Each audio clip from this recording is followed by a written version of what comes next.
आपन जो सका उठुंट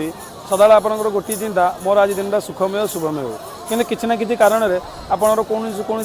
ना कौन बाधाविघ्न आसूसी ना तो निहाती भाव में दुईटी मंत्र पाठ करूँ ना आपंकर सब बाधाविघ्न महाप्रभु दूर करेंगे। सका जो आप निद्र भांगुची निद्रा भांगी सारापर दी हाथ को एमती जोड़े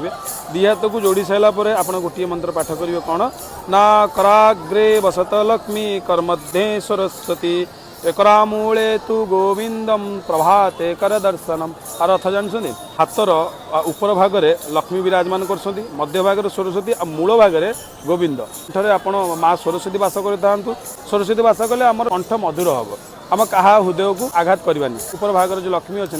लक्ष्मी थे आम सब कम श्रेय पाया आ मूल भागरे ये विष्णु भगवान अच्छा गोविंद अच्छा गोविंद को सब कम अर्पण कले चिंता मुक्त करदे महाप्रभु कहीं महाप्रभु को सब कर्म आम अर्पण करिया सकाल सकाल ये सब कर सारापर मंत्र कौन करे ना आपको सका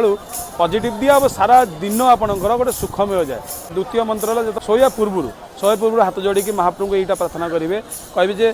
कृष्णाय वासुदेवाय हरे ये परमात्मने प्रणत क्लेशनाशाय गोविंदाय नमो नमो यही मंत्र अर्थ आप जानते आपंकर जिते दुख जिते कष्ट जिते जंत्रणा होना ये मंत्र को आप महाप्रभु को अर्पण करके प्रार्थना करेंगे ना आपंकर सबू दुख सबू कष्ट सबू बाधा विघ्न दूर हो महाप्रभु स्वयं आपण पाखे रही सबू कर्म पर भी आपन को गोटे छोटिया काम करा पड़ता है कौन ना आप सत् मार्ग जी क्या हृदय को आघात करेंगे आ भल रास्तार जी महाप्रभु आपंकर सब मंगलमय करेंगे आहरी महाप्रभु विषय जानवर अच्छे आम सहित जोड़ी रुहतु। जय जगन्नाथ।